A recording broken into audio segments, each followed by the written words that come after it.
Hai semuanya, kelas 8 kita kembali lagi di topik pembahasan ataupun topik pembelajaran kita dari LOSA tentunya ya. Nah, pada hari ini topik kita masih membahas tentang struktur dan fungsi daripada organ-organ tumbuhan.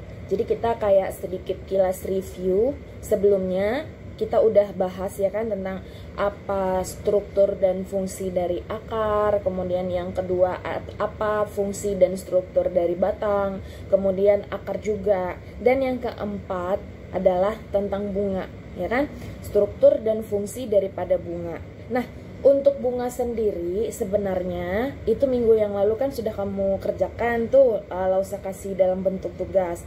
Jadi kamu sudah ada dong pemahaman sedikit apa itu tentang apa itu fungsi bunga, apa itu jenis-jenis daripada organ-organ bunga dan lain-lain sebagainya. Tapi biarpun seperti itu, pada kesempatan kali ini Lausa tetap akan menjelaskan tentang bunga gitu ya nak ya. Nah, oke, jadi di slide yang pertama PPT yang Lausa berikan di video ini kamu bisa lihat ya kan, ada satu tumbuhan itu memiliki ada batang, kemudian ada akar, ada daun, lalu kemudian ada bunga, terus kemudian ada buah dan juga ada biji. Sudah? Nah, jadi dari akar-akar itu sebagian kita sudah bahas, sekarang kita masuk kepada struktur dan fungsi daripada organ bunga. Nah, apa fungsi daripada bunga? Fungsi bunga itu sebenarnya ya hanya satu. Apa itu? Yaitu sebagai alat perkembangbiakan tumbuhan. Kenapa bunga bisa menjadi alat perkembangbiakan? Karena di dalam bunga itu terdapat perhiasan-perhiasan bunga. Itu terdapat organ-organ penting. Salah satu contohnya adalah terdapat organ alat kelamin jantan, terdapat juga alat kelamin betina, di mana ada putik, di mana ada benang sari. Seperti itu. Nah, jadi alat kelaminnya itu terdapat di dalam bunga. Nah, jadi selain untuk alat perkembangbiakan, salah satu fungsi bunga yang lain yang sebenarnya juga nggak kalah penting gitu ya daripada alat perkembangbiakan, yaitu adalah untuk menarik perhatian saya katakan ya pokoknya untuk menarik perhatian mungkin misalnya dari serangga ya, karena salah satu manfaat serangga terhadap terhadap tumbuhan adalah serangga itu bisa membantu proses penyerbukan. Ya, ada kan proses penyerbukan itu kan ada yang silang sendiri dalam artian si benang sarinya membuahi putiknya sendiri, tapi ada juga case-nya itu karena dibantu oleh angin, maka benang sarinya terbang terus kemudian membuahi putik yang lain, atau ada juga case-nya itu dibantu oleh hewan, misalnya dibantu oleh sejenis serangga-seranggaan. Ya, yang pasti nggak semua jenis serangga bisa membantu proses penyerbukan. Hanya serangga yang pada dasarnya itu menghisap nektar ataupun menghisap madu dari bunga. Nah, jadi karena dia tertarik sama bunga itu, alhasil si serangganya hinggap di bunga tersebut. Lalu kemudian serangga tersebut ketika dia hinggap, dia menghisap madu dari si bunga, itu pasti benang sarinya itu nempel-nempel di kaki si serangga, ya kan? Nah, jadi dari satu bunga, si serangganya pergi ke bunga yang lain. Misalnya dia pindah ke bunga yang lain, sementara dia tadi udah membawa serbuk-serbuk sari di kakinya. Jadi ketika dia hinggap ke bunga yang lain, maka nanti akan terjadilah proses penyerbukan. Jadi kira-kira seperti itu. Ini kan kayak pelajaran kamu waktu SD ya kalau Lausa nggak salah ya. Dan nanti akan kamu bahas lagi lebih detail, lebih dalam lagi tentang penyerbukan itu di kelas 9. Oke. Nah, sekarang kita masuk kepada organ reproduksinya. Organ reproduksi daripada bunga pastinya ada dua dong, ada jantan dan juga ada betina. Nah, untuk jantan itu disebut dia sebagai benang sari, dan untuk putik itu disebut dia sebagai betina. Lausa harapkan sih kamu sebenarnya sudah paham yang maksudnya bisa membedakan mana putik dan juga mana benang sari, karena ini kayak organ paling penting gitu ya dari tumbuhan. Jadi kalau misalnya ada waktu, kamu coba lihat-lihat bunga yang ada di sekitaran rumah. Ini saya tidak menugaskan kamu loh ya, maksudnya kayak untuk menambah pengetahuan kamu, terus kemudian kamu belajar untuk melihat yang mana benang sari dan yang mana putik di dalam satu di dalam satu bunga. Terus kemudian kita masuk kepada bagian-bagian dari bunga. Nah, bagian-bagian bunga ini bisa juga disebut sebagai perhiasan ataupun organ-organ tambahan daripada bunga. Yang pertama, kamu sambil perhatikan gambar ataupun PPT yang Lausa berikan. Bagian-bagian bunga kita mulai dari yang paling atas. Dari yang paling atas, yang paling tinggi itu adalah putik. Putik itu adalah betina, organ organ kelamin betina, yang nantinya apabila terjadi pembuahan, maksud Laus itu apabila terjadi nanti penyerbukan, maka nanti di dalam tubuh si putik, di bawahnya ya kan putik itu dia memanjang seperti ini, dia panjang, di bawahnya itu nanti ada ovul, maka di ovul lah nanti terjadi berbagai macam proses untuk membentuk organisme atau untuk membentuk individu yang baru setelah hasil penyerbukannya tadi. Nah, jadi yang pertama kan ada putik, lalu kemudian ada tangkai putik, itu udah pasti. Putik itu kepalanya, ibarat kata tuh kayak gini, ini adalah putiknya, maka bagian sini leher ke bawah ini adalah tangkai putik. Lalu kemudian kamu perhatikan lagi masih di bagian putik itu juga, kan ada di bagian bawahnya itu kayak bulat gitu kan, seperti yang saya katakan tadi. Nah, ada bagian bulat itu disebut dia sebagai bakal buah, atau boleh juga kita sebut sebagai ovul. Bukan ovum ya, tapi ovul. Terus kemudian itu tadi kayak satu kesatuan daripada putik, dan sekarang kita masuk kepada benang sari. Nah, benang sari itu jumlahnya ada banyak, kayak it seems to sperma laki-laki kan, sperma dengan ovum itu jumlahnya cuma satu, sperma itu jumlahnya ada banyak. Sementara kalau untuk tumbuhan organ kelamin jantannya itu dia memang bukan organ ya, kayak maksud saya itu sperma itu berbanding dengan benang sari, itu jumlahnya nggak sama. Sperma itu jauh lebih banyak jumlahnya dibandingkan dengan benang sari. Itu kamu bisa lihat di situ. Tapi kalau misalnya kamu perhatikan gambar, itu kan kayak satu tiang gitu kan. Ada satu satu benang sari ke bawah, satu lagi ke bawah, satu lagi ke bawah muter. Kalau kita hitung berdasarkan gambar 1 2 3 1 2 3, dia itu kayak ada 6 benang sari. Tapi kan itu sebenarnya kepala daripada benang sari, dan apabila kepalanya itu kebuka, maka nanti serbuk-serbuknya itu akan keluar lagi. Jadi kayak tempatnya gitu, tempat dimana serbuk sari berada itu namanya adalah kepala sari. Kalau di situ disebut sebagai benang sari. Jadi Lausa harapkan kamu bisa paham ya nak ya. Jadi kayak ada satu ada satu mangkoknya, ada satu wadahnya, di dalamnya ini isinya adalah benang-benang sari, serbuk sari. Lalu kemudian dia punya tangkai, anggap saja misalnya tangan Lausa gitu kan di sini. Nah, ini tangkainya. Jadi dia kayak yang membantu agar si benang sari ini bisa berdiri, bisa tegak, dan bisa menggapai si putik nantinya. Lalu kemudian kita masuk ke bagian selanjutnya, yaitu ada mahkota. Nah, kalau mahkota bunga sih udah sangat familiar gitu ya, sangat famous lah di kamu juga pasti langsung tahu itu namanya adalah mahkota bunga. Jadi yang menarik perhatian karena warna-warni daripada helaian-helaian bunga itu sebenarnya adalah mahkota bunga gitu. Nah, terus kemudian ada juga namanya daun pelindung. Ya, di situ ada daun pelindung, atau boleh juga disebut dia sebagai kelopak bunga. Jadi kalau misalnya kamu googling struktur daripada bunga, struktur bunga, itu pasti ada banyak sekali organ-organ yang mereka sebutkan. Jadi supaya kamu nggak bingung, nih ini kayaknya bentuknya sama-sama kayak daun gitu. Tapi di sini tulisannya daun pelindung, sementara untuk di satu-satu sumber Google atau misalnya buku namanya adalah kelopak bunga. Nah, itu jadi Lausa katakan itu sama, karena fungsinya adalah untuk melindungi bunga ketika dia masih muda. Nah, kan kamu pasti tahu dong, bunga itu juga ketika baru dibentuk pertama kali kan nggak langsung mekar, pasti ada pelindungnya. Nah, pelindung itu yang disebut dengan daun pelindung ataupun mahkota bunga. Lalu kemudian di situ sebenarnya kepotong ya. Kalau kamu perhatikan kan di situ ada bakal buah. Terus di bawah daripada bakal buah tuh ada satu panah ke bawah, tapi tulisannya nggak ada. Nah, satu panah ke bawah itu adalah dasar bunga.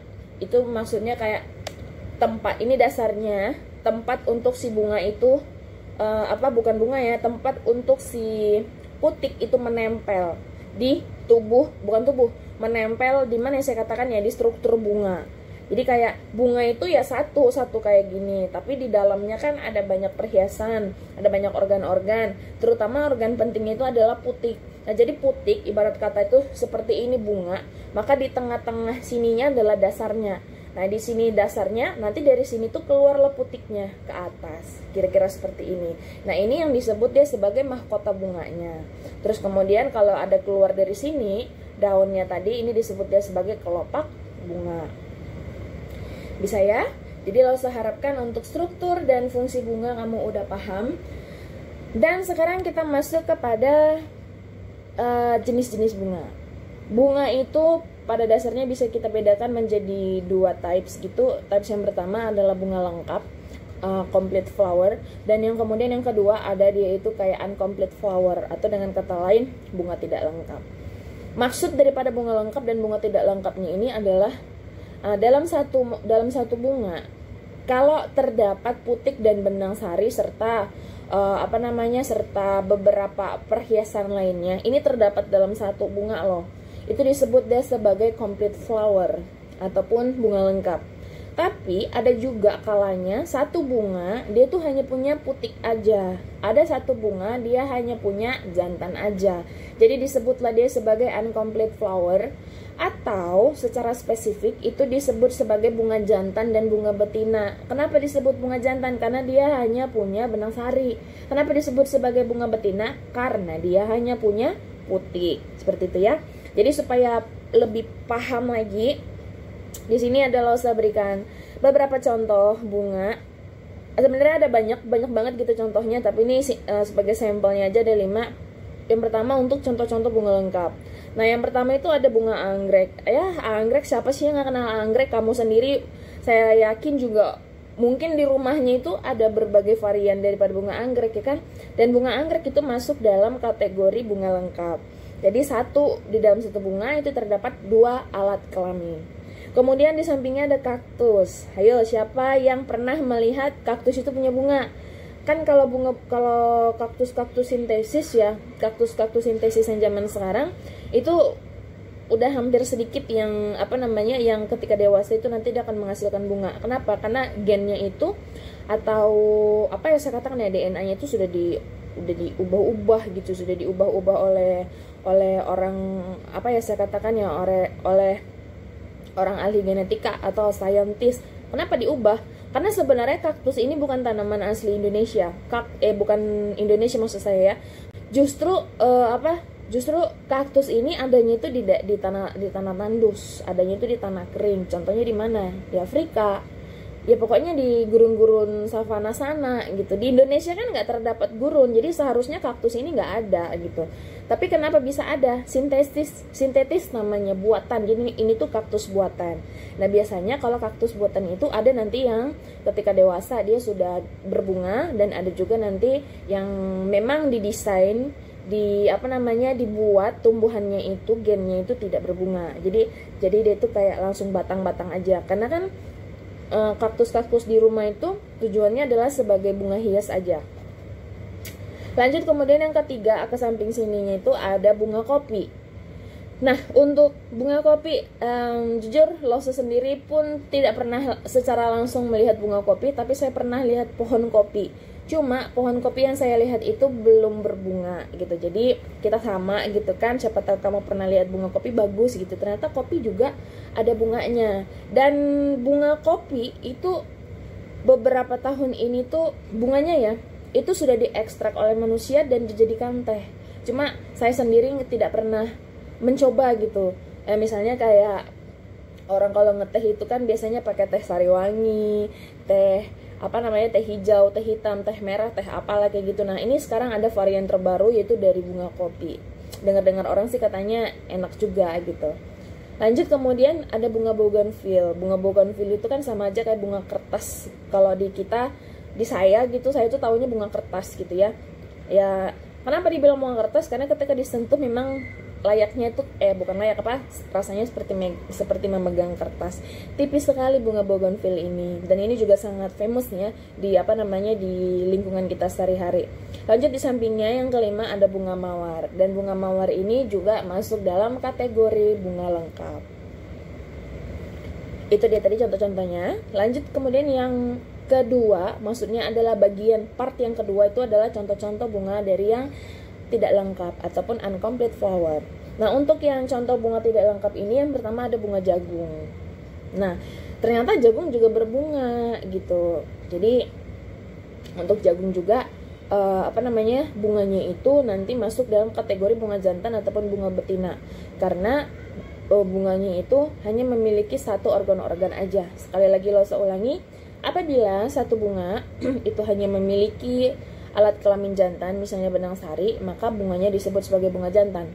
Tapi kalau bunganya itu hanya memiliki organ betina aja, yaitu putik, maka bunganya masuk dalam kategori bunga betina. Nah, itu dia untuk bunga jagung. Lalu kemudian yang kedua di sampingnya ada bunga asoka.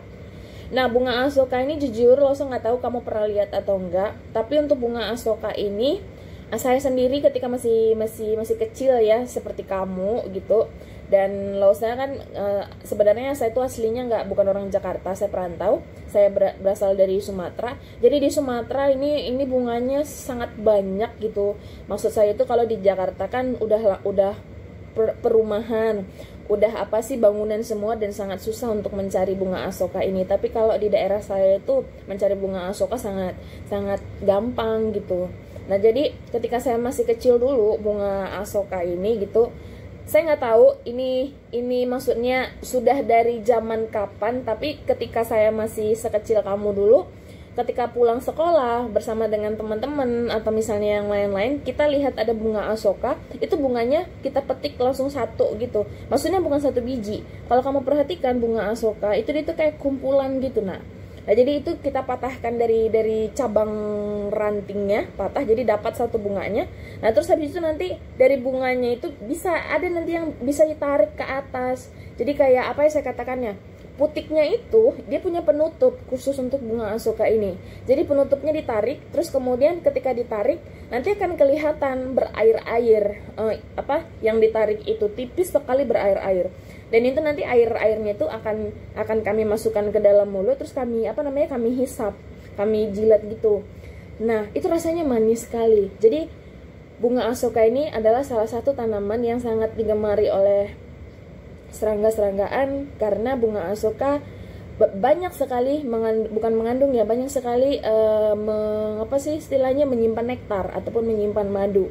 Jadi ketika kami dulu masih kecil, saya itu kalau mau makan madu jarang bukan madu ya, nektar ya, jarang langsung istilahnya itu yang dibotol-botolin gitu. Itu tinggal diambil dari bunga, terus dipatahin bunga, nanti tinggal dihisap aja kayak gitu. Jadi kayak nektar alami, justru bahkan yang miss sama teman-teman saya dulu makan. Terus kemudian dari bunga asoka kita ke bawahnya dulu ya, itu ada bunga salak. Nah, salak juga punya bunga. Kalau kamu perhatikan, justru kalau saya katakan sih mirip, bukan bunga, itu mirip kayak apa gitu ya kan, dia kayak satu memanjang, tapi ternyata itu adalah bunga. Kalau dia memanjang itu bunga jantan, kalau dia menggendut itu adalah bunga betina gitu. Dan terus kemudian di sampingnya lagi ada bunga rambutan. Nah rambutan juga punya bunga gitu, tapi bunganya masuk dalam kategori bunga incomplete. Terus di sampingnya lagi ada bunga kelapa. Pohon kelapa juga bisa berbunga gitu ya nak ya. Dan di situ sudah ada langsung bikin gambar bunganya. Dia itu kayak bunganya itu berada di dalam satu pelindung gitu ya kan. Kalau misalnya kamu perhatikan, dan pelindung itu pelindung bunganya itu nanti bisa kebuka gitu. Kenapa terbuka?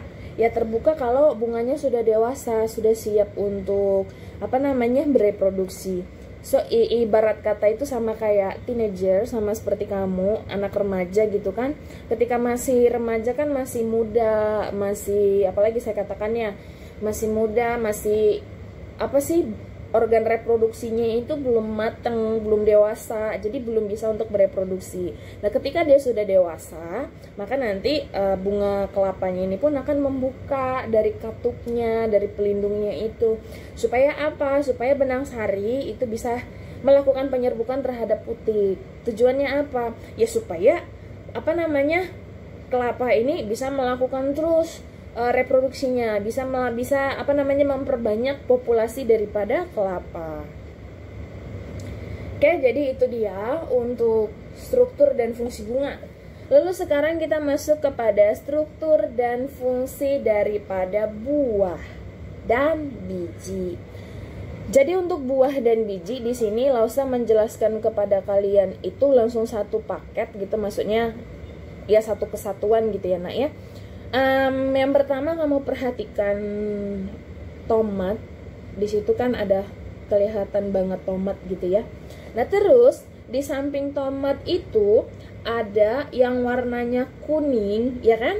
Nah yang warnanya kuning itu apa ya saya katakan ya, itu kayak tomat itu kan ada pucuknya ya di atasnya itu kan, yang warna hijau tomat warna merah, terus kayak ada tangkainya gitu yang warna hijau nempel. Nah itu kalau misalnya dicabut ternyata kelihatan seperti si kuning ini gitu loh nak.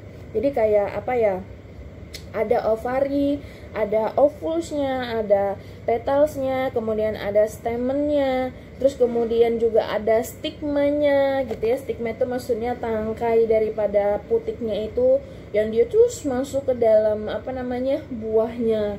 Nah lalu kemudian kita masuk kepada buahnya itu sendiri. Buah, sekarang kita bahas tentang buah ya. Apa fungsi daripada buah? Ayo itu dulu. Siapa yang bukan siapa lagi, tapi menurut kamu fungsi buah itu apa coba? Ya, buah itu fungsinya pada dasarnya adalah sebagai tempat penyimpanan cadangan makanan. Seperti itu. Nah, terus kemudian itulah alasannya kenapa bagian-bagian tumbuhan ada yang bisa kita makan, ada yang tidak bisa kita makan. Bagian yang kita makan itu karena tumbuhannya menyimpan cadangan makanan sehingga rasanya manis. Kita katakanlah rasanya manis atau rasa yang bisa kita terima gitu di lidah kita. Tapi ada juga bagian-bagian tanaman yang tidak bisa kita makan gitu. Saya kasih contoh yang paling simple gitu. Mungkin kamu nggak pernah menggigit langsung tebu, karena kan tebu itu yang dimakan adalah batangnya gitu ya, atau misalnya rebung. Nah itu untuk contoh batang yang dimakan manusia. Dan contoh batang yang tidak dimakan manusia, sekarang saya tanya, pernah nggak kamu melihat ada orang menyayur batang saya katakan ya, batang pohon rambutan, batang pohon kelapa, batang pohon durian gitu? Nggak pernah kan? Nah sebenarnya itu bukan karena faktor kebiasaan, maksudnya bukan turun-temurun, belum pernah ada orang yang menyayur batang rambutan gitu. Salah, bukan itu jawabannya. Jawabannya adalah memang karena batang yang saya sebutkan tadi itu, batang rambutan, batang durian dan lain sebagainya, itu sama sekali tidak menyimpan cadangan makanan sehingga tidak bisa kita makan.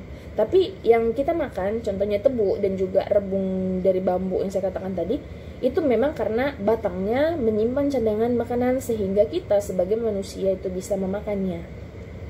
Seperti itu ya. Nah jadi buah juga seperti itu. Ada buah yang bisa dimakan oleh manusia dan ada juga buah yang tidak boleh dimakan oleh manusia. Buah yang bisa dimakan oleh manusia sama alasannya itu karena terdapat cadangan makanan tumbuhan. Maksudnya cadangan makanan itu adalah si tumbuhan menyimpan cadangan makanannya di situ, di buah. Lalu kemudian misalnya di saat tertentu nanti si tumbuhan akan menyerap kembali, mengorek kembali saya katakan ya, tempat penyimpanan cadangan makanannya tadi. Karena kan tumbuhan juga pasti memerlukan makanan, dia juga perlu sebuah tempat untuk menyimpan cadangan makanan. Kali-kali musim kemarau atau musim hujan sehingga si tumbuhan tidak bisa berfotosintesis dengan baik, jadi dia akan menyerap kembali makanan yang dia simpan tadi. Sama seperti kita manusia ya kan, kita juga punya punya masa dimana kita dalam sehari makan cuma sekali, makan itu cuma 2 kali, enggak 3 kali gitu ya kan, dan minum juga jarang, mungkin karena pekerjaan yang sangat banyak, karena tugas-tugas kamu yang sangat banyak gitu. Nah sekarang yang jadi pertanyaannya adalah kenapa kamu bisa tetap beraktivitas, kamu bisa punya tenaga, punya punya stamina dan energi dan lain-lain sebagainya. Jawabannya itu bukan karena kamu enggak Miss, tadi pagi aku udah minum susu, tadi siang juga aku minum teh manis, cuman nggak sempat makan, jadi aku minum aja seperti itu, minum jus. Salah, jawabannya bukan karena itu. Setiap yang kita konsumsi setiap hari seperti itu nggak langsung diubah jadi energi di dalam tubuh.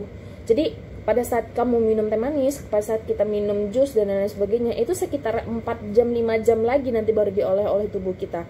Nah, durasi 4 ke 5 jam itu pun kita nanti pasti akan kelaparan. Nah, jadi pada saat kita kelaparan, kita diamkan, memang perut kita rasanya kayak gembung, sakit gitu ya kan, tapi nanti akan kembali lagi normal, dalam artian kita punya tenaga. Dari mana tenaganya itu? Ya dari cadangan-cadangan makanan yang kita simpan di dalam tubuh kita. Saya kasih contoh.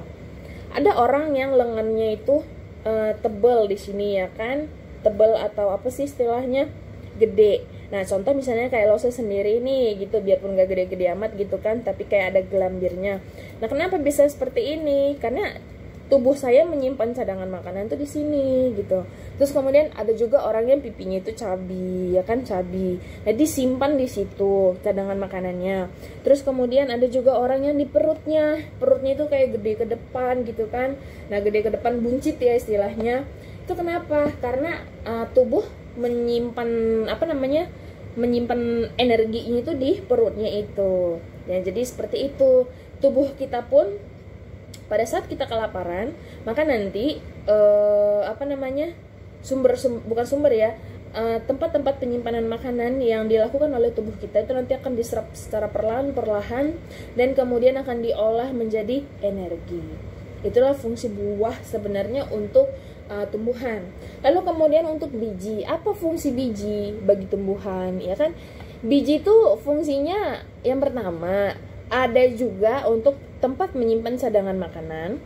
Lalu biji itu ada yang dimakan oleh manusia karena balik lagi di biji itu terdapat cadangan makanan. Nah, contoh biji apa yang dimakan oleh manusia? Coba kamu pikirin. Kamu juga udah jawab kok di pertanyaan dari Losa kemarin, kita review ya kan. Contoh biji yang dimakan oleh manusia. Yang pertama, mungkin kamu gak suka makan, tapi orang Indonesia pasti makan. Pete, tahu pete kan? Nah, pete itu dimakan. Terus kemudian yang kedua, beras padi maksud saya, bisa juga sih beras ataupun padi. Itu adalah golongan dari biji-bijian. Kalau ada padi berarti ada jagung, kemudian dari jagung ada gandum. Nah, dari gandum kita pindah misalnya biji yang dimakan oleh manusia lagi, kacang-kacangan, kacang tanah, kacang hijau, kacang merah, itu kan biji-bijian. Terus kemudian contohnya lagi nih, buah. Dia sebenarnya bijinya dimakan oleh manusia tapi nggak langsung digigit gitu loh, nggak langsung. Beda kalau misalnya kayak kacang-kacangan yang saya katakan tadi itu kan digigit dulu nih. Tapi kalau biji yang satu ini dia disayur dulu baru dimakan. Ada yang tahu nggak itu biji apa kira-kira? Itu jawabannya adalah biji nangka. Makanya kan ada sayur nangka gitu. Jadi di sayur nangka itu pun bisa juga nanti dikasih biji nangka. Itu enak. Biji nangka yang satu itu enak, tapi kalau misalnya kita gigit secara langsung tuh biji nangkanya rasanya pahit, nggak enak.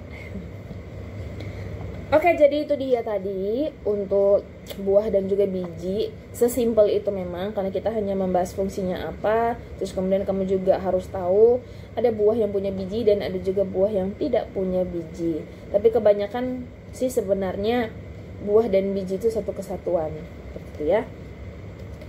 Oke, sekarang kita masuk kepada jaringan tumbuhan. Ya, nah jadi kita udah masuk ke bagian terpenting daripada tumbuhan, yaitu kita masuk kepada jaringan tumbuhan. Nah, kamu perhatikan, jaringan itu pengertiannya adalah kumpulan daripada sel-sel sejenis dan juga struktur yang sama, akan tetapi mereka memiliki fungsi yang sama. Jadi kayak sel-sel sejenis yang memiliki fungsi yang sama, mereka akan membentuk koloni, mereka akan membentuk apalagi saya katakan ya, struktur terbesarnya, ya kan namanya yang kecil-kecil lama-kelamaan menumpuk kan size-nya jadi gede gitu. Nah, ketika gede dia kita sebut sebagai jaringan. Terus kemudian jaringan tumbuhan itu dibedakan menjadi dua. Yang pertama itu ada jaringan meristem dan yang kedua ada jaringan dewasa. Jaringan dewasa bisa juga disebut sebagai jaringan permanen tissue. Untuk yang meristem tissue gitu. Nah, untuk jaringan meristem kita langsung nanti masuk kepada fungsi dan penjelasannya. Lalu kemudian jaringan dewasa atau jaringan permanen itu masih ada 4 lagi, apa yang saya katakan ya, masih ada 4 lagi contoh-contohnya. Yang pertama ada jaringan epidermis atau pelindung, kemudian yang kedua ada jaringan parenkim atau dasar, yang ketiga ada jaringan penguat atau penyokong, dan yang terakhir keempat adalah jaringan pengangkut. Untuk pengangkut ini sendiri kamu udah pasti tahu, namanya aja mengangkut, berarti untuk mengangkut unsur hara dari dalam tanah ataupun untuk mengangkut hasil fotosintesis tumbuhan, ya kan? Maka untuk jaringan pengangkut ini kita langsung masuk kepada xilem dan juga phloem. Oke, kita masuk sekarang kepada jaringan meristem. Nah, jaringan meristem kalau kamu perhatikan gambar yang saya berikan tuh kayak agak ribet untuk mempelajarinya. Jadi kamu perhatikan keterangan yang saya berikan. Jaringan meristem itu adalah jaringan embrional. Pengertian daripada jaringan embrional ini adalah jaringan yang akan selalu melakukan proses pembelahan. Maksud daripada selalu melakukan pembelahan di sini maksudnya adalah untuk memperbesar ukuran. Jadi kayak masuk ke poin ketiga ya, menyebabkan pertambahan tinggi dan juga volume.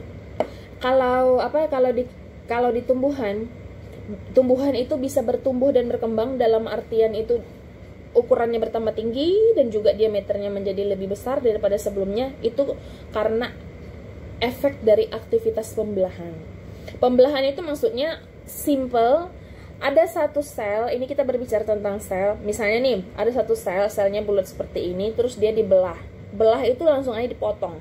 Dipotong seperti ini, berarti kan dari 1 menjadi 2 selnya gitu.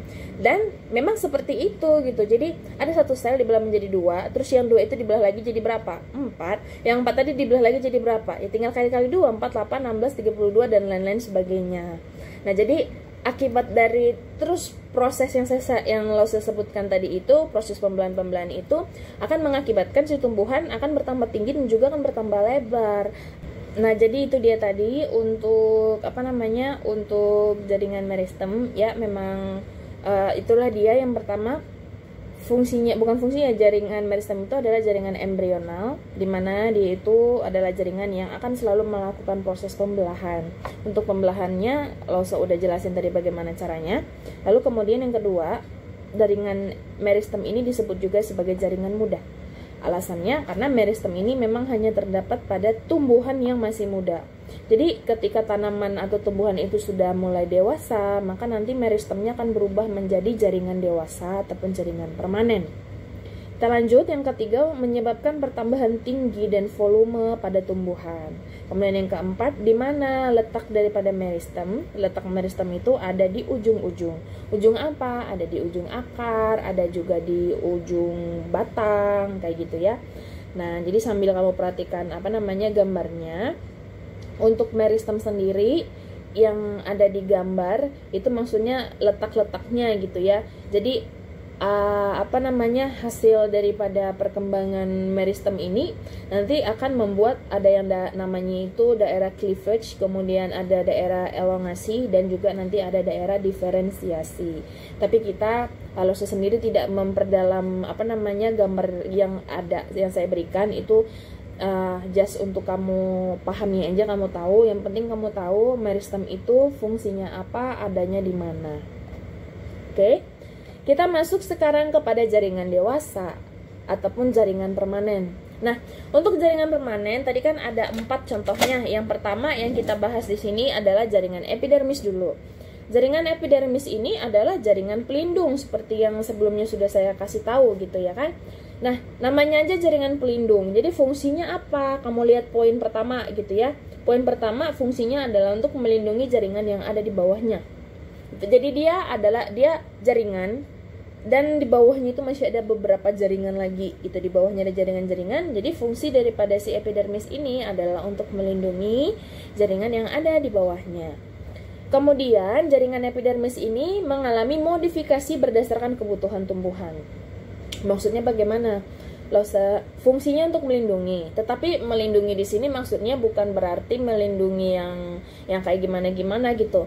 Nah, misalnya untuk mengurangi penguapan itu juga termasuk dalam dalam proses melindungi diri. Untuk memperbaiki jaringan itu juga masuk dalam proses melindungi diri gitu. Jadi tidak semua tumbuhan bisa melakukan proses pelindungan itu secara kompleks. Jadi tumbuhan itu punya cara-cara tersendiri untuk melindungi tubuhnya gitu ya. Kita masuk kepada poin yang ketiga, modifikasi epidermis. Nah, modifikasi epidermis itu yang pertama ada spina ataupun duri, kemudian yang kedua ada stomata, yang ketiga ada filamen, dan yang keempat ada trikoma ataupun rambut-rambut. Apa yang saya katakan dari rambut-rambut? Boleh juga kita sebut sebagai rambut-rambut akar kalau ada di akar, rambut-rambut batang kalau ada di batang gitu. Pokoknya rambut-rambut halus gitu. Nah, sekarang kamu perhatikan gambarnya. Ada di situ saya berikan duri. Yang pertama itu kita bahas tentang duri dulu nih, ataupun spina. Spina ada dua, ada spina asli dan juga ada spina palsu. Nah, spina asli itu adalah spina ataupun duri, di mana durinya itu tidak menempel di batang. Kelihatannya menempel gitu. Kalau yang terlihat itu menempel, maka itu adalah spina palsu. Nah, contoh dari spina palsu itu terdapat pada misalnya bunga mawar. Di bunga mawar itu nanti kamu googling lagi, selain gambar yang saya berikan, yang saya berikan, itu durinya itu menempel di batang. Tapi kalau duri asli, durinya itu contohnya kaktus yang saya berikan juga, durinya itu memang dari jaringan yang ada di dalamnya gitu loh. Jadi misalnya ini batang ya kan, tangan ini adalah batang. Jadi durinya itu bukan nempel di sini gitu, tapi memang dari jaringan ini keluar. Dia naik keluar. Dia naik keluar. Seperti itulah duri asli. Jadi salah satu perbedaannya duri asli dengan duri palsu, duri asli kalau misalnya kita cabut itu susah. Durinya kita patahkan tuh susah. Kenapa? Itu sama aja kayak merusak tubuhnya sendiri.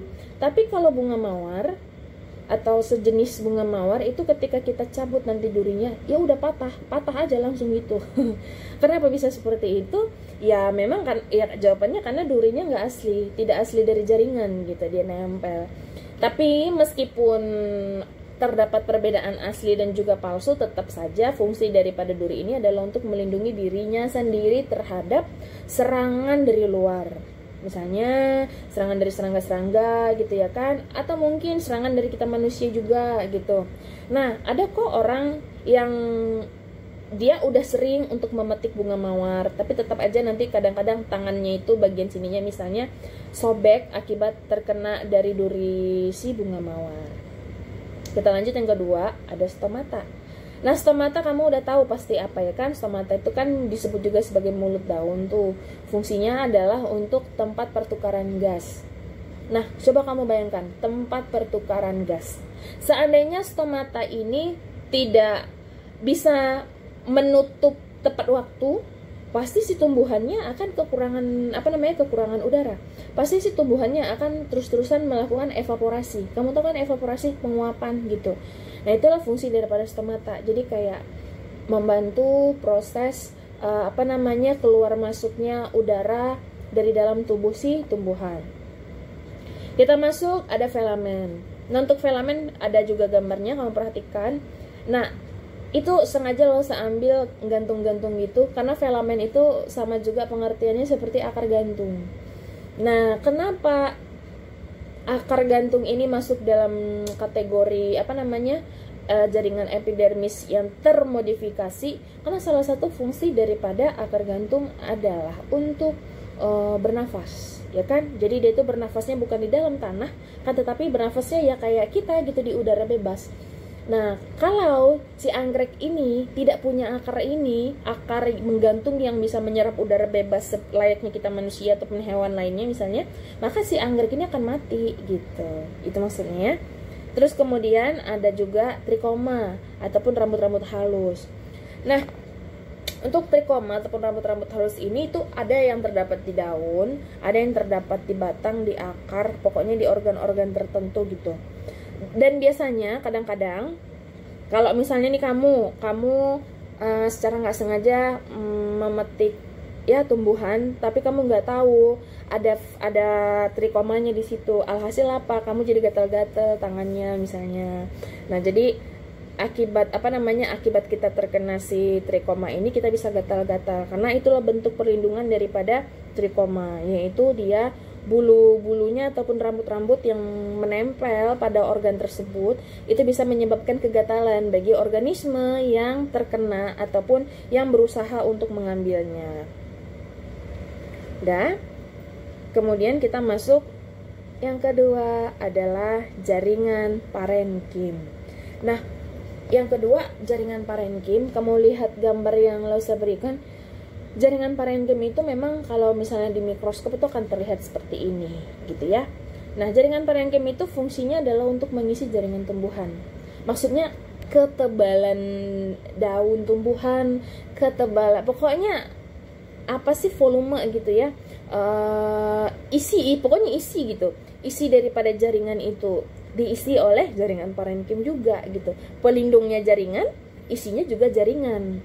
Nah, jaringan parenkim itu bisa mengalami modifikasi berdasarkan apa saya katakan ya, berdasarkan fungsinya, sama seperti epidermis tadi. Yang pertama ada parenkim air. Kenapa disebut sebagai parenkim air? Karena dia menyimpan air. Nah, inilah tadi yang saya katakan, fungsi daripada parenkim adalah untuk mengisi jaringan tumbuhan.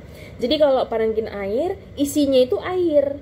Kemudian yang kedua, parenkim udara, ya fungsinya untuk menyimpan udara. Dari mana udaranya, Miss? Balik lagi tadi ke si epidermis, kan epidermis ada ada stomata. Nah, stomata fungsinya untuk tempat pertukaran gas. Maka nanti gasnya itu atau oksigen dan CO2-nya nanti disimpan di dalam parenkim udara. Lanjut, kemudian ada parenkim makanan juga. Nah, ini yang penting gitu. Parenkim makanan yang tempat untuk menyimpan cadangan makanan. Misalnya tempat menyimpan hasil fotosintesis berupa amilum ataupun berupa glukosa, di mana rumus kimianya adalah C6H12OE6. Jadi disimpannya itu di dalam parenkim makanan. Nah, oke, jadi itu dia topik pembahasan kita untuk hari ini. Jadi kita masih ada satu pertemuan lagi nanti untuk minggu depan tentang tentang struktur dan fungsi tumbuhan ini. Jadi minggu depan adalah minggu pertemuan terakhir untuk bab ini, maksud Lausa ya. Nah, nanti, untuk minggu depan kita tidak langsung ulangan atau nggak langsung PH gitu, karena minggu depan Lausa masih memberikan satu materi lagi, terus ditambah nanti yang kedua kamu ada exercise dari saya dari Google Form seperti biasa, seperti sebelumnya yang pernah Lausa berikan, kayak gitu ya. Nah, jadi kita ujiannya 2 minggu lagi dimulai dari hari ini gitu. Ingat, Lausa selalu memberikan instruksi ujian ataupun tugas itu jauh-jauh hari, terutama untuk PH ya, karena Lausa sangat menghindari yang namanya itu kalian mengatakan, ih Lausa Ripka tuh ujiannya dadakan gitu. Enggak, saya nggak pernah dadakan. Sudah? Nah, terus kemudian seperti biasa nanti pasti ada kamu akan saya suruh untuk membuat feedback ke saya gitu. Dan untuk tugasnya hari ini, tugas kamu hari ini nanti pastinya akan Lausa berikan di chat Discord ataupun di chat WA-nya kita, supaya lebih enak lagi nanti untuk komunikasinya ya nak ya. So, sekian aja topik pembahasan dari Lausa. Semoga kamu bisa paham tentang apa yang saya katakan dari tadi. Dan kalau misalnya kamu masih agak kurang bisa memahami, saya harapkan diulang-ulang lagi nak video pembelajarannya. Itulah gunanya kenapa Lausa membuat video kepada kamu di YouTube gitu ya. Tujuannya adalah supaya kamu bisa mengulang-ulang kembali pembahasannya ataupun materi yang Lausa berikan, karena kita sampai detik ini belum bisa ketemu. Dalam artian bukan cuma sama Lausa doang, tapi sama guru-guru lain juga kita belum bisa ketemu. Jadi pintar-pintar kamu dan pintar-pintar Lausa dan Lausemennya juga yang lain untuk menyampaikan materi. Nah, kita sebagai guru udah berupaya memberikan yang terbaik kepada kalian. Jadi Lausa juga harapkan lakukanlah yang terbaik. Dalam artian itu, kalau misalnya disuruh untuk memahami, tolong pahami, jangan kabur. Lausa sebenarnya tahu ada beberapa anak yang ketika saya berikan video pembelajaran, dia justru live di IG atau misalnya sedang melakukan aktivitas yang lain, gaming kali atau dan lain-lain. Tapi sampai detik ini Lausa belum mau menegur. Kenapa? Ada saatnya nanti akan saya tegur anak-anak yang seperti itu, gitu ya. Usahakanlah yang terbaik. selalu tepat waktu, dan juga dicatat. Setiap video yang saya berikan seharusnya tanpa perlu saya suruh dicatat, kamu catat gitu. Kamu boleh kok menambahkan catatannya, misalnya Losa boleh nggak saya nambahin dari Google, saya punya buku paket juga Losa, boleh. Saya tidak melarang, kamu boleh menambahkan dari sumber-sumber lain, tapi ingat semakin kamu menambah sumber-sumber lain, karena kamu masih kecil, kamu akan semakin bingung gitu ya. Lausa tidak melarang, bagus kalau kamu mencari sumber, tapi ingat poin utamanya adalah tetap dari gurumu, tetap dari Lausa, atau misalnya dari Lausa-Lausa yang lainnya gitu. Yang lain itu kita anggap sebagai referensi. Tujuannya apa? Supaya pemahamannya sama, fokus semuanya, dan satu arah gitu ya nak ya. Sehingga ketika ujian tidak ada lagi jawaban-jawaban melenceng, yang dalam artian itu saya jawabnya berdasarkan Google Mi, saya jawabnya berdasarkan buku Mi, saya jawabnya berdasarkan ini gitu. Dari hasil ujian yang pernah Lausa periksa di kalian tempo hari, kan kita sudah ujian 1 kali gitu kan, itu tidak sedikit anak yang menjawab itu, saya tahu itu adalah bahasa Google gitu, atau bahasa buku, itu bukan bahasa kamu atau bukan bahasa saya gitu, tapi masih Lausa diamin. Dan sekarang saya sudah memberikan saya katakan ya, Lausa sudah memberikan 1 kali peringatan, dalam artian itu ketika kamu menjawab pertanyaan dari saya, jawablah pertanyaan itu menggunakan bahasa yang memang saya transfer ke kamu ilmunya gitu. Kalau misalnya kamu mix dengan ilmu-ilmu yang kamu dapat dari Google dan lain-lain, boleh, tapi usahakan yang kamu tambahkan itu hanya 30% atau 40%, bukan langsung 100% kamu tumpahkan ke dalam ujian kamu. Kenapa? Karena pasti nanti jawaban kamu akan sedikit membingungkan dibandingkan dengan teman-teman kamu yang lain. Oke, itu aja ya. Itu pesan dari Lausa Ripka. Saya harapkan semoga kamu bisa memaknainya dengan baik dan juga memahaminya juga dengan benar.